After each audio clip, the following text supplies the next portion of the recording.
You're listening to episode 195 of The Secular Buddhist.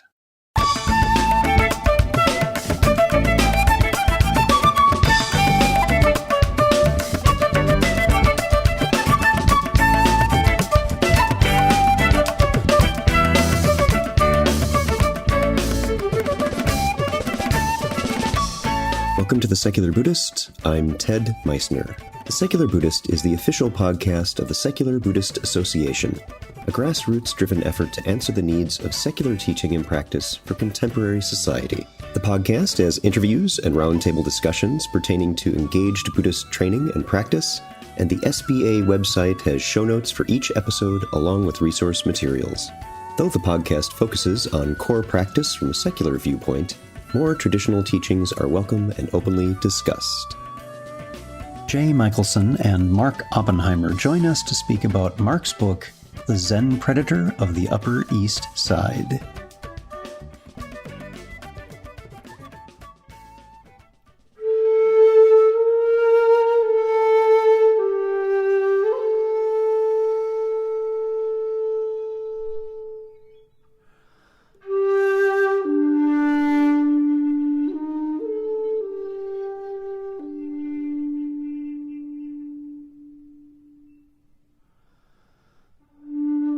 Hi, everyone.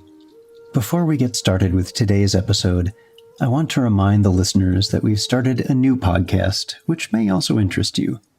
It's called Present Moment, Mindfulness Practice and Science, and appears every other week, alternating with The Secular Buddhist.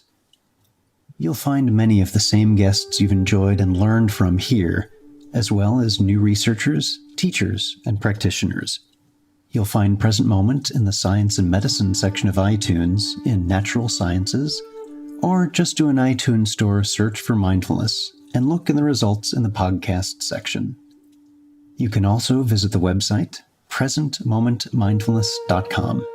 Thanks for checking it out, and if you like what you hear, please feel free to share it with others. Our Zen Sanghas have been suffering lately, as news of the sexual excesses and allegations of abusive power on the part of Zen teachers surfaces.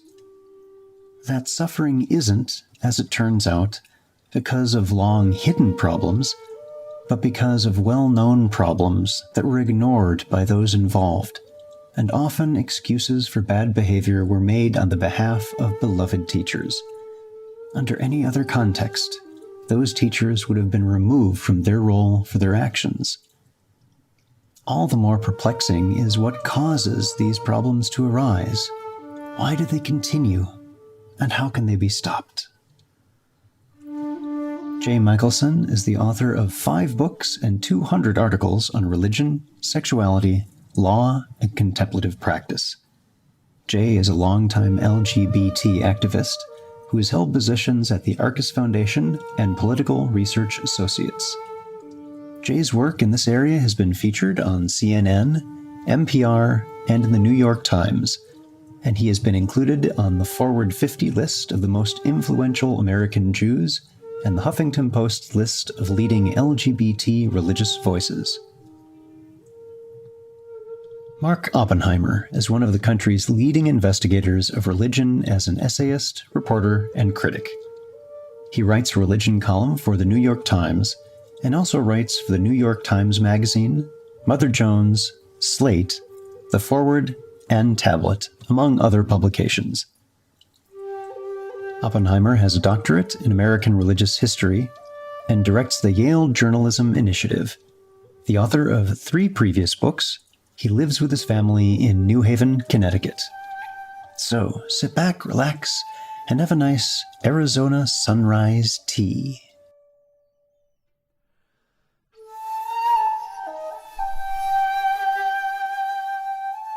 Our guests today are Dr. Jay Michelson, returning for his second visit. Welcome, Jay. Pleasure to be here. And thanks to Jay, author and New York Times columnist Mark Oppenheimer. Mark, thanks for being here. Thank you for having me. Jay, you've told us a bit about your background in our episode with you about your book, Evolving Dharma, Meditation, Buddhism, and the Next Generation of Enlightenment. So, Mark, I'm wondering if you would tell us a bit about what drew you to writing your book, Zen Predator of the Upper East Side. I'd be happy to. And it's great to be on with you both. I write a biweekly column for the New York Times called Beliefs, perhaps the silliest of all column titles, since what's not a belief. But I got a tip in the summer of 2010 that a pretty significant Buddhist community, Sangha, was going through a bit of turmoil. And the tip was really just a reference to a blog post on Tricycle Magazine's website about Edo Shimano of the Zen Study Society probably stepping down. And I began to poke around, and it very quickly became clear after very few phone calls that this was the tip of a very big but largely submerged mountain of sexual indiscretions, in some cases outright sexual abuse of this 80-year-old Roshi. And I wrote a column about it for the Times. And then after the column ran, I got a lot more phone calls from people who said, thank you for doing this. You really have to go into this further. You have to explore this more. People who know the case know that there's a fellow up in Maine named Kobutsu Malone, who is a former disciple of Shimano's, who turned against him many years ago and has kept a huge archive of material about Shimano's womanizing. And he gave me access to that, and that's on the web as well. So basically, it just snowballed, so that 2 years later, I ended up writing this pretty substantial ebook about it. That's how it came to be. Excellent. Thank you for sharing that. And for folks who are listening, of course, as usual, with the books that we talk about here, I'll be linking that on the episode page for this episode, so I'll be able to get it there. Mark, many of the listeners may not be familiar with the story. Can you tell us about it? And there's quite a history here. Sure. Edo Shimano was a Japanese Zen Buddhist who came to Hawaii in the early 1960s on a visa that was arranged by the great American Roshi Robert Aitken. He lasted several years there, I guess about 4 years, at which point it seems pretty clear that he was driven to the mainland after he had burned bridges with several young ladies, at least two, I should say, two young ladies, though there may have been more, whom he had slept with and treated pretty shabbily.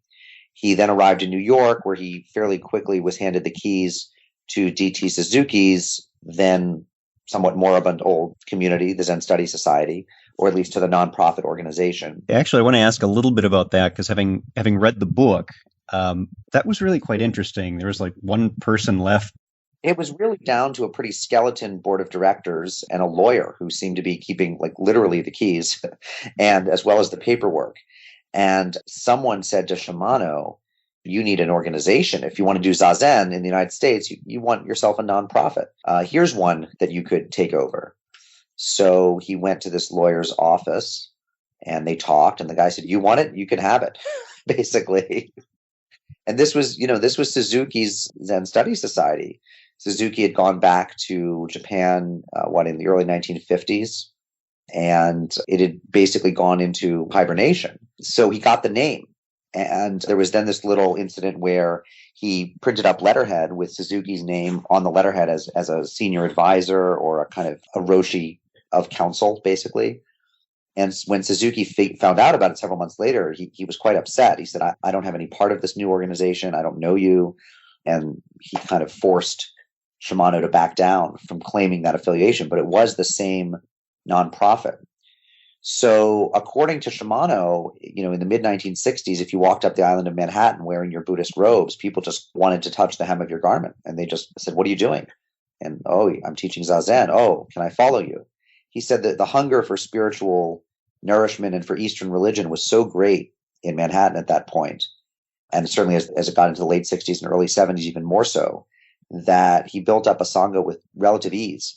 Pretty soon, donors were giving him money. He bought a townhouse on the Upper East Side, a carriage house, where he established a home for ZSS.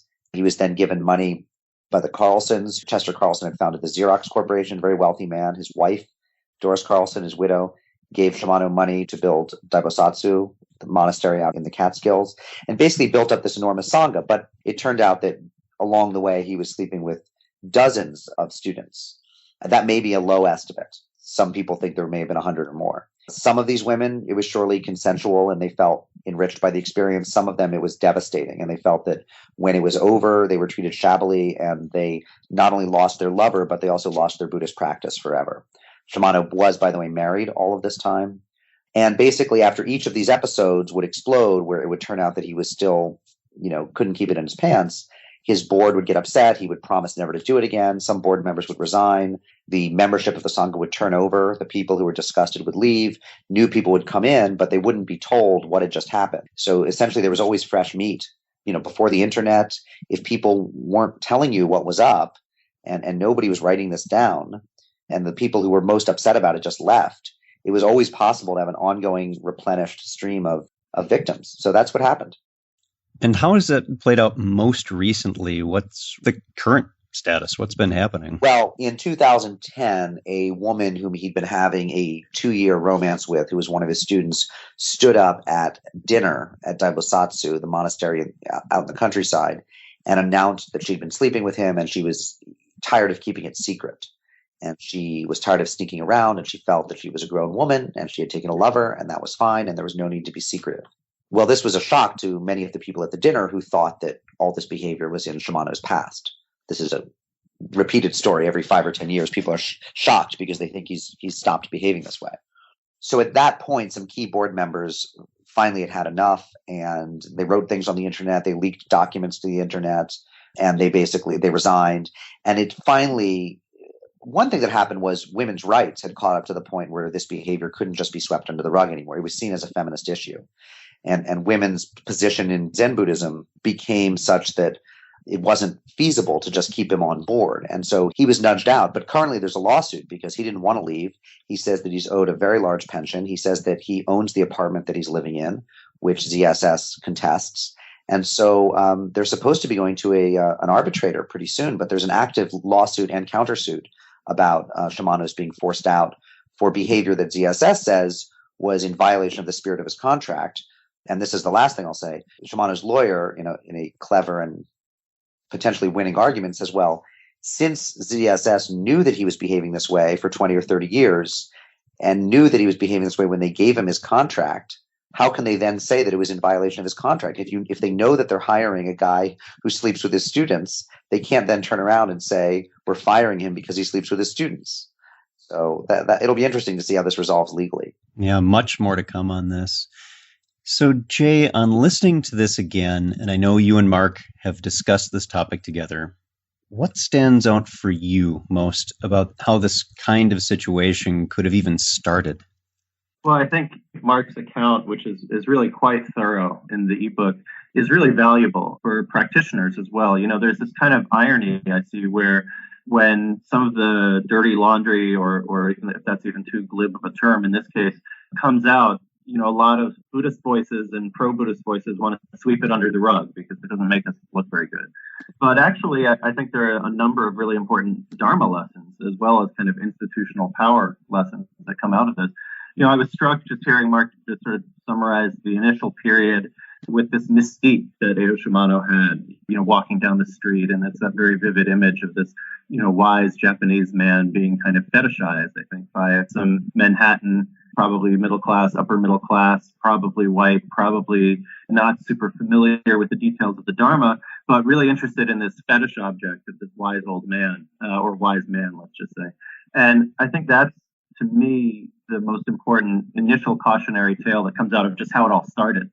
That, I think, and it's something that we all wrestle with, whether our practice is religious or secular, if it's in a Buddhist frame, this idolization of the teacher. And particularly in Zen contexts, where the notion is you can't make any progress without your teacher, and you need to surrender all of your personal authority over yourself to the teacher, there can be a really toxic combination, especially in a context, where it's mixed gender and where there is a really intimate relationship between teacher and student. It's like taking a 17th century patriarchal notion of power and putting it into a 20th and now 21st century egalitarian notion of women and men participating in communities. And so for me, I think as a practitioner, the first takeaway is something like that Bob Dylan quote about don't follow leaders. That we want to have expert teachers who teach us things that we don't know, just like in anything else. You don't want the med students running the med school, for example. But, few medical students. Although Mao Zedong did that, right? He fired That's a good point. But few medical students really idolize and give over all of their personhood. I mean, that does actually happen parenthetically sometimes, but in the main, and I think it's a maturation process to get away from this woo-woo notion that the teacher is somehow transcended their humanity and is magical and is other, and I need to surrender all of myself to this teacher. I think it's getting past that. And last thing I'd say, just to respond to your question, Ted, is that it's still very much in contention today. I'm one of those who's more on the anti-guru side, but there's still today a number of people who really thrive under a more authority-based guru structure. And, to me, it just seems that you would need a whole lot of protections in place for that structure to remain in place, as we've seen in some other Zen communities that have more actively reformed themselves after a scandal. Ted, could I interrupt and ask Jay a question? Please. Jay and I talked about this another time, and I remember Jay was so anti-guru that I almost found myself wanting to defend the utility of the occasional guru submission. I don't live in a religious community or crave a religious community in which I have a guru, but it does seem to me that, and I think Jay would concede this, that there are certain kinds of experience, be it epiphanic or whatever, that are more easily achieved when you give yourself over, when you sort of find a place to put your submission, be it a guru or whatever, than if you don't. And I'm intrigued that Jay says, well, you have to have real guards in place, because I had always taken him to believe that there's almost no way to have sufficient guards in place, that the model itself is too open to abuse, and that you have to get past the craving for a guru. So I would just love for him to clarify, if you would, Jay, do you think that sufficient measures can be taken to ensure that one can have like a safe guru, like a safe trip, in other words? I think you're pointing to definitely something that hasn't been worked out in my own thinking. So you're right to notice that. I'm in Los Angeles right now as we have this conversation, and the LA Zen Center had a pretty significant sex scandal and power scandal, and it was pretty nasty, actually. And they've sort of separated the spiritual leadership of the community from the responsible, almost fiduciary leadership of the community. And there's a teacher's circle. And it's possible to have a close relationship, even a guru-like relationship to your individual teacher, but that teacher is accountable to the other members of the teacher's circle. And so you have somewhere as a student, if there were something that were troubling you, you could go to one of the other teachers and it wouldn't be seen as betraying your guru. That's very different from the sort of cult of personality that Edo Shimano had and that countless other Zen teachers have had around them. So I think it is possible to have a structure where a guru-like relationship is in place, but then it sort of becomes a question of definitions. Is it really a guru structure when your guru is actually accountable to other people? Almost like having an ombudsman where you can complain if something seems wrong. It's not really an interesting question of definitions. It's guru-like, whether it's a guru relationship or not. But even there, I think there's an adjustment of expectation that just because your teacher is an expert at meditation, that they'll also be an expert at morality as well. Right. Yeah, I just like that you use the word ombudsman. I almost never get to hear that one, so thanks. Doesn't come up often in conversation. Not very much. And I want to come back to that. What are the kinds of structures we can put into place? How do we avoid those pitfalls? But before we go there, Mark, I wanted to shift back to you on, you've spoken with Edo Shimano in person, and was there anything you saw that would play into what unfolded over the years? What are your thoughts on that? That's a hard question for me to answer, because by the time I met him, I knew so much about him. So it inevitably colored my perception of him, right? So I could say, well, I met him and it was apparent how charismatic he was and why so many women, and in a non-sexual way, men, maybe it was erotic, but probably non-sexual, worshipped him. Right? I could say, well, the charisma was just emanating from his pores. But of course, that would be sort of circular, because I already knew that, in a sense, there was proof on the ground that for some people, charisma emanated from his pores. Just jumping in, didn't you have that passage in the book where you said, even you, there was some moment where you wanted to please him and stuff? I thought that was a fantastic passage. Yeah, absolutely. I mean, you're right to call me on that. I certainly did. So the experience I had was after sitting with him and another student of his for 2 hours. And I will say that although I'm not an experienced practitioner of Zazen, I'm an experienced student of lots of things. I've been a student for thousands of hours of my life and continue to be. And it was clear that he was a masterful pedagogue, that in his teaching mode, he exuded the right mix of warmth, but also authority and confidence, such that you felt that he had a tremendous amount to teach you. And at the end, when he told me I did a good job, because I had, in my first time meditating, I'd made it for 2 hours relatively, I shouldn't say painlessly, there was a lot of pain, but that I had pulled through and had not fallen apart in many of the ways that first-time meditators did. And he looked at me and said, "You did good," and I just burst with pride. Yeah, you mentioned that in the book, that particular moment. I remember that. And that's very compelling when someone in a position of authority gives you props for doing a good job. Absolutely. And as I say, I do feel competent to say there are many ways in which he is particularly good at creating the aura of authority, from the way he dresses to the way that he chants to the way that he kind of inserts himself when other people are doing things a little bit wrong, but in a way, his correctives feel very assured. He's not humiliating you. He's not degrading you, nor is he speaking over your head. He's just correcting you firmly, sensibly, thoughtfully. And I've had other teachers like that. And I try to be a teacher like that. And it's a real gift. So I can say that I can see exactly why one would want to sit with him. Now, when I talk to certain women who said, "I don't want to give you my name because I think his energy is so powerful that he could injure me from 500 miles away," something else is going on there. And several women said versions of that to me. So what you have there is a kind of toxic conjunction of their own bizarre metaphysics and his willingness to play into them, to let them believe those things. Right? It's not unlike the late, Lubavitcher Rebbe, who never claimed he was the Messiah, but when other people said he was the Messiah, he didn't bother to correct them. So I think there was some of that going on too. Jay, with our secular communities, or really any of the communities we have, what are some ways we might avoid some of these same pitfalls? What's that tightrope walking that practitioners need to do? Yeah, I'm just thinking of very recent experience. Last night, I was with the Against the Stream Buddhist community, which is Noah Levine's Dharma Punk Sangha here in Los Angeles. And, first of all, it's a really cool place to be. It's definitely the hippest looking Sangha that I've ever been part of. And it was a cool moment for me to sit up there with Noah, who's, written this bestseller and is such a, really powerful teacher. And, so there, he identifies, he's doing Buddhism. He's not doing mindfulness, but he also kind of identifies as secular. He plays with that term back and forth. I think it'd be an interesting conversation. He's not interested in the religious stuff and the devotional pieces. And so he's somewhere on the secular continuum. And even there, he's a rock star. And he's up there, and here are all these people who've never seen a teacher like him. There aren't that many like him, who combine these different aesthetics. And, for me, what was working in that, even though there was, he is the rock star and there was some charisma around him, there was such a strong ethos within the community whose values, there were anarchists sitting there, so they're not going to surrender power to a leader, for example. And just, I think because of people's political, cultural, and aesthetic roots, there was this sense of, okay, yeah, you're a rock star, but I'm still not super impressed. Let me see what my experience shows. Let me see if this practice works for me. And people didn't hesitate to kind of ask some pretty probing questions of both of us during the talk that we gave.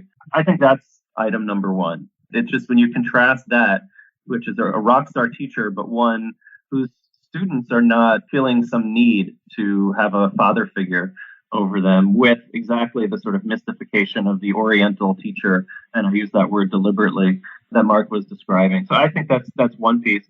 I think just the notion of the secular does get away from some of the magical thinking that Mark just described. And I've experienced the magical thinking myself. I've been with all kinds of very powerful kind of spiritual teachers of various kinds.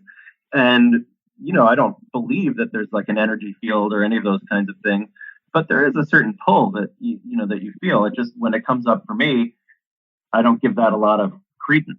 That particular thought. It's just like, well, that's an interesting thing to perceive, and then I move on. So I think there's sort of a little bit of a healthy skepticism that's there. So I think part of it is in the nature of the secular approach to be a little less swept away by some of the grandiose claims, but I don't think that's sufficient. I think there also have to be structures in place in the community and different kinds of accountability. And, just last thing on this, there are teachers who are upfront about sleeping with their students. I've spoken to a friend of mine who's a former Zen monk, and we've talked about it. He said, if there's a sign on the door saying, no young female students, I will try to sleep with you at some point during our teaching. If people are really willingly signing up, that's sort of one. Wait, literally, there's a sign on the door that says that? No. That was our friend Josh saying, like, if there were a sign on the door. Oh, okay. There are teachers who are known. There are like David Data, who teaches sexuality. A teacher who just passed away, Adi Da, was well known to have slept with his students. And going in that that's kind of a part of the package. It's the lies and the deception and the secrecy and the cover-up that I think makes for such an abusive situation, even when there might be consent in the moment. Right. There's then so much duplicity afterwards. So, here I'm basing it less on my knowledge, although I now have pretty deep knowledge of a couple Buddhist communities that I've written about, but, also having seen this in the Roman Catholic Church, also having seen this, obviously, in Orthodox Judaism, most recently at Yeshiva University, which, of course, has its own scandal. Now we're reading about Bob Jones University, fundamentalist Christians. I mean, let me push you on this a little bit, Jay, right? Here's the problem. You can have radical consent in the moment. Not that all these communities had anything like consent, but if you look at communities where certain people are the Roshi or the Rav or the pastor and have that kind of power, and I'm not going where you think I am, right? I mean, I do believe there can be authentic consent in the moment, even to a powerful man or woman. That said, given that most of these relationships with these types of, highly sexualized religious leaders end, given that only a few people can be lucky enough to marry the guy, then most people are going to end up, if not with a broken heart, then in a somewhat bruised situation, insofar as all breakups involve bruising. And then their practice is really damaged. Well, a lot of the time. It's not a logical necessity. Surely some of the time that's not true. But much of the time, their experience of Christianity or observant Judaism or Buddhism or whatever has become bound up in a failed, highly intimate sexual relationship. How could a responsible religious teacher take that risk again and again and again? Obviously, we're all human, and sometimes people authentically connect and they go there, and that's okay. But if people are going there again and again and again, aren't they necessarily leaving behind a lot of spiritual damage? Yeah, I don't know. I think, it's always fun when we pick fights with each other and you know how to pick them, because I do disagree. I think if you look at the record from Trungpa Rinpoche, it's probably the most notorious, well, until your ebook, the most notorious. No, he still wins. He still wins. Trungpa Rinpoche still wins. There's dozens of women and even a few men who have spoken about their sexual relationships with Trungpa in a way that doesn't fit the pattern you just described. It happened, it ended, they stayed in the community, and they report, and some of these people are now well-known teachers themselves. So the facts actually don't fit that pattern. I think, yes, there are women who, a handful of women who also feel like they had been abused by Trungpa. And so it's not 100%, obviously. But there are a number of women who didn't feel that way. So I think it's mostly about honesty and the disclosure. I think, again, in the case of Trungpa Rinpoche, this was pretty well known to be his MO. And it wasn't secret that he was having these affairs, and it wasn't hushed up. And, whether I personally, I'm going through my list of spiritual teachers and or sex partners. I don't think I've ever hooked up with a teacher of mine. So it's not something that I've personally been seeking. But I think, obviously, what lurks in the background for me is some kind of puritanical sex negativity, that there should never be a mixing of the erotic and the spiritual. And I'm kind of opposed to that on principle. So I think it really varies. But it's very clear, whatever the line is, between permissible and not permissible, the power manipulations, the cover-ups from the board in New York, and all of the other grisly details of the Edo Shimano story are clearly on the unacceptable, far from wherever that line is, on the unacceptable side. Right. And I wonder, I think it's easy for maybe secular Buddhist podcast listeners to think of this as something about the religion and the cult and the, all of this sort of woo stuff. But I don't know, there's some pretty popular secular Buddhist teachers out there, and I know a lot of folks who identify as, let's say, atheist and Buddhist, which is not quite the same as secular, but still, who are nonetheless really swept up in a very emotional relationship to their practice, to their community, and to their teacher. Yeah, I'd suggest that this is a human problem. Regardless of our identification, we're prone to this because of our very biology. And I'm also hearing, Jay, that we may have another one of those factors of unambiguous openness about what's going on, what the situations are, to help with avoidance or at least understanding when relationships do happen because they may. Here's one of the interesting things about that, though, Ted and Jay, is look at how few teachers are open about it. And I don't think you can lay that at the feet of just, residing in a highly puritanical society. Totally agree. Yeah, totally agree. I think secular communities are prone to that as well. Oh, sure. I mean, this is here. I don't even have to be speaking about people with religious authority. You could just say teachers or human beings, right? It's not accidental that there's so much secrecy around these things, because it is certainly the case that you can be an extremely moral, extremely respectful, humanist, feminist philanderer. That there are people like that, right? Yet it happens to be the case that many of the people who enjoy this kind of serial promiscuity or even serial monogamy with many partners over the years also like keeping their secrets because they like moving from one to the next, or they like having a couple going at once, or they want to please the people who don't think that's good behavior. They don't want to burn bridges with slightly more puritanical people. So what's interesting is how few of these open and honest types there are. And I would only also add, and by the way, I don't want to disagree with Jay. I don't think I'm sex negative in that way. But when you're saying, look, Trungpa Rinpoche may have had a couple hundred partners and only 5 or 6 of them felt very damaged. Well, that's 5 or 6 more people than I hope I've damaged among my students. So one doesn't want to be cavalier about that. No, yeah, I don't mean to minimize the experience of those people, only to say that, there also were many, many cases that just didn't fit that pattern. But we can also look at political sex scandals where there's a lot of power. And to me, this really just comes down to power. Maybe all 3 of us are actually kind of in heated agreement about the way that this power is abused. So I just keep kind of doing a reality check. There's an upcoming conference with some Buddhist superstars that's taking place in San Francisco. And there we go again, that it's this kind of over-veneration of the teacher.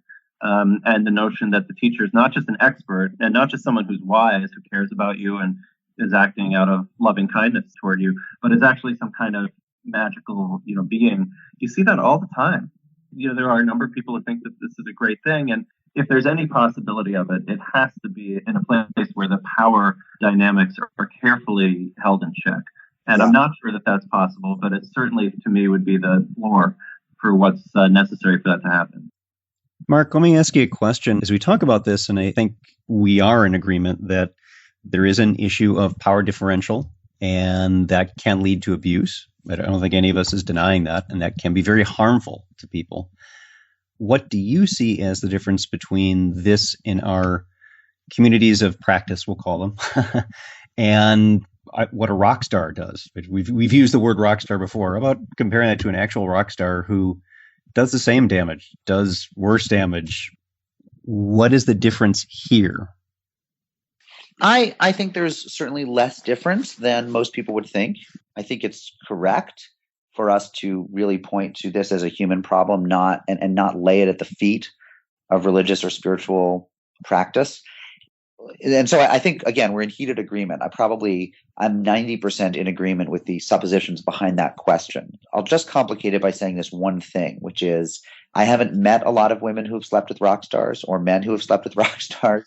My sense is that even when someone has been treated very shabbily by the rock star, they don't feel that music is ruined for them forever, that their appreciation of maybe that band is ruined for them forever, maybe that genre, but probably they can keep listening to music. Their appreciation of that aspect of human endeavor is not ruined because one practitioner of it treated them badly. I talked to a bunch of people who felt that after they were treated badly by Edo Shimano, as I said, they not only lost their teacher, they lost their practice. They never found their way back to Buddhism or to anything else. And these were people with a deep spiritual hunger. These were people who had loved Buddhism and for whom it had filled a real need. These are not people who became happy atheists and happy consumers in the late modern capitalist America, like so many of our compatriots, right? Like most of the 300 million Americans who are perfectly happy without any kind of deep questing. These are people for whom it was a real need, and then were really, really in the wilderness after the person who had most fulfilled that need then treated them very, very badly. I think that goes to the real distinction. I think there's a large difference between the rock star and the meditation teacher. Frequently, my assumption is, and I also don't know a whole lot of groupies who slept with rock stars, but there's not an ongoing relationship generally in those kind of contexts when there's not a sense of trust. What is the trust that someone's putting in a rock star when they decide to sleep with them? It's pretty minimal, right? But, these are people who trusted Eno Shimano with their lives and with their well-being. And that trust was abused. I think anyone who puts their trust in a rock star probably bears a fair amount of responsibility for the disappointment that they then get. But there's every good reason. Shimano himself was putting out, the idea that we should trust him, and there are good reasons to trust people in those positions. So I think it's a much deeper betrayal and a much deeper deception. There again, with the rock stars, I do feel like there's a note on the door. This rock star may try to sleep with you, right? That's what Robert Plant says every moment of this when he's on stage, even now. I don't think there's as much of a deception, and there's also not as much of a breach of trust. Jay, that gets to a really interesting distinction too, which is that for a lot of people in religious communities, they have one reason they have so much trouble separating and are so bereft when they do leave is because they've made it their whole life. Because if you've moved to a religious community of any, whether it's a Catholic monastery, Buddhist, whatever, whether it's a really intense, Jewish community, if you've lost your connections on the outside and you've given up your job in the secular world, as some of these people do, then it's much harder to create a life again. So that actually goes to my question: would one of the ways that you kind of put curbs on power be to make sure that people always keep one foot in the secular world, whether it's employment or living with this, not giving up their roommate or whatever? Would that be a potential safeguard? I don't think that's necessary. I think I have friends who are monastics in Buddhist communities and have barely a toe left in the secular world, or secular here being just the ordinary world outside of the monastic order. If the community has internal structures that are in place, which the communities that I'm thinking of do, where there are guiding teachers, but there are also people that you can turn to and who are not the teacher. I don't think it's necessary to be ambivalent in one's practice if you're in a safe community that has the structures in place. As you were talking too, I started thinking about probably the sex scandal of the moment, the allegations against Woody Allen, where at least my read of the fact is we really don't know, and there are people on both sides, and they both seem very sure of themselves, and both are convincing in some ways and unconvincing in others. But there is a group of people who are disillusioned Woody Allen fans, basically those who believe that he's a genius and B is guilty of this horrible crime.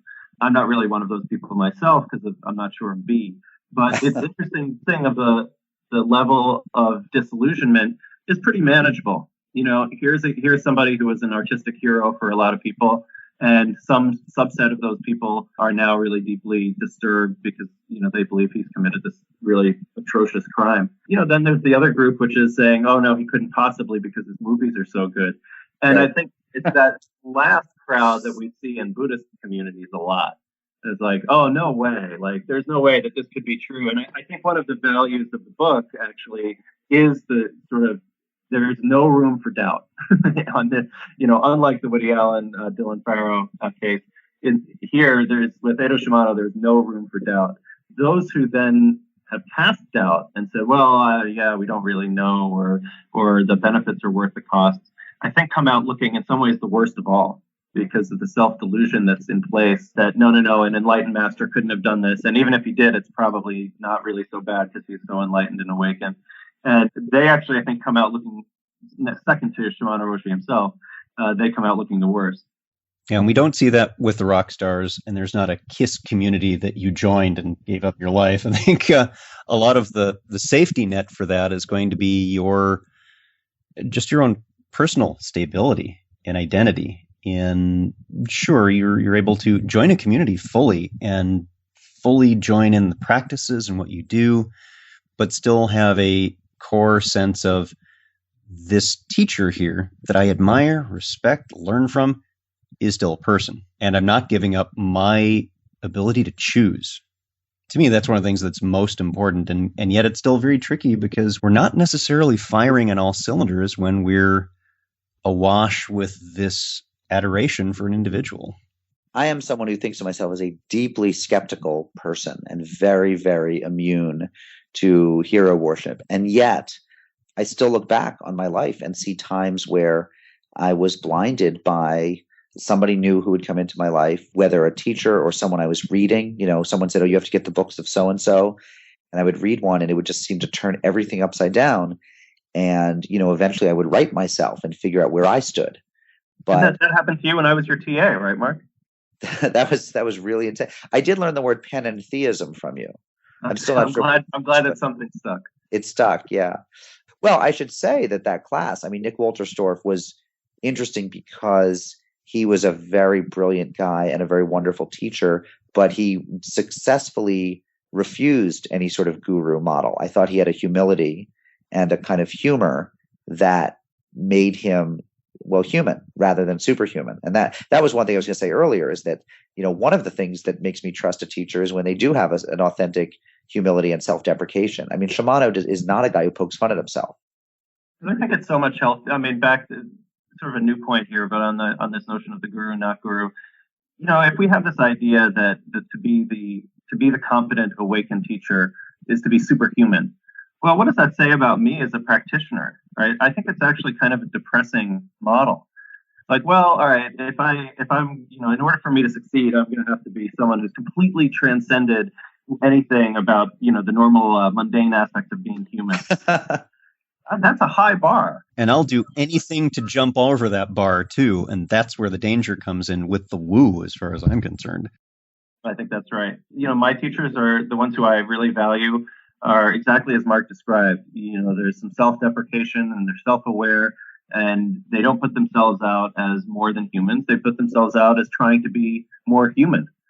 And that is something that I just admire more because I can aspire to that myself. And it's easy for us to lose that sense of self. And I will confess to a long admiration and interest in one of my teachers. But I was in third grade at the time and Mrs. Levy was married, so it didn't happen. Guys, parting thoughts? Mark, anything from you? Sure. Well, first, let me say that, I've now spent time talking to a lot of Buddhists and Buddhist fellow travelers and mindfulness teachers because of my work on Shimano. And I'm very gratified that people are willing to converse with an interloper like me and take my ebook seriously and respectfully, even when they've dissented from pieces of it. I think they represent the Buddhist community really, really well from my point of view. So there's that. But I think I would also say that this is one piece of a much bigger picture, not just, without being as grandiose as saying all humanity, we could just say at the very least, it's pretty closely allied with what's going on in other religious communities. And it's in a petri dish right now. Buddhism as a mass movement is so new to these shores. And so it's really interesting. And I don't feel, even though one could infer that I'm saying that Buddhism has a bigger problem than other traditions. But if that's true, it's only because it's newer on these shores and the structures aren't as well developed. And as we've seen, even when they get hyper developed, as in the Roman Catholic Church, that's no guarantor of chastity or perfection. I've been very impressed by the candor and the real seeking of a lot of Buddhists. I think that most of them are not in my book. I think that my book happened to focus on a community that got really, really pathologically screwed up. But outside of that community, it's, I've met a lot of people who make me think that it may be one of the healthier religious traditions in the United States. And I'm glad it's growing. Great. And Jay, how about you? What are some of your parting thoughts on this topic? I'm going to pick up just on that last sentence about the growth of Buddhism and mindfulness as well in America. I think bringing together this conversation with our last one, Ted, we should situate the record of pretty frequent scandals in certain types of Buddhist communities in the context of, what I'm calling the evolving Dharma or the meditation revolution. I do think, as we talked about last time, that we are at a point of remarkable transition and that the number of people who are encountering contemplative practice in whatever context is growing. The facts are that it's growing exponentially. And this feels like a pretty important time to figure out what the safe containers are, not just around preventing sexual scandals, but also being present and helpful for students who are going through difficult meditation experiences, for ensuring that people who take up the practice but maybe don't have the strongest psychological background, that they're getting the care that they need and not using meditation as a substitute for something else that they also really need. And we're in the microcosm now, I think, of what will become quite a large macrocosm within the next couple of decades. And as someone who believes that ultimately that's for the best, that growth, but I don't think we're quite there yet in really addressing the many shades of gray, to make an unfortunate reference, in the teacher-student relationship. So listeners, if you'd like to find out more about our guest today, we've had Jay Michaelson. You can find out more about him on his website, jmichaelson.net, which is linked on the episode page for this episode. And Mark Oppenheimer can be found at markoppenheimer.com. Jay, thanks for joining us again. Good to speak with you. Always a pleasure. And Mark, thank you so much for joining us. Really enjoyed our conversation tonight. Hope to be back sometime.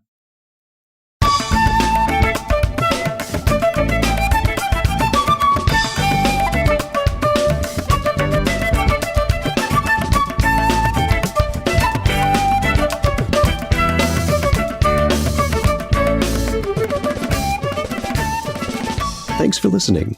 If you'd like to learn more about something you've heard in today's podcast, please come visit the SBA website at secularbuddhism.org, and you'll find an entire webpage devoted to this and every episode. Discussion about this episode can be found on the episode page itself, along with show notes. The music for The Secular Buddhist is used by permission from John Kaizan Neptune's CD, Steps in Time. Additional music is provided courtesy of Monty Levinson of Taihei Shakuhachi and Rodrigo Rodriguez. Their websites are also linked on the SBA site on the About Podcast Music page. Until next time, remember, every moment you have a choice. Make it the best you can. See you next time on The Secular Buddhist.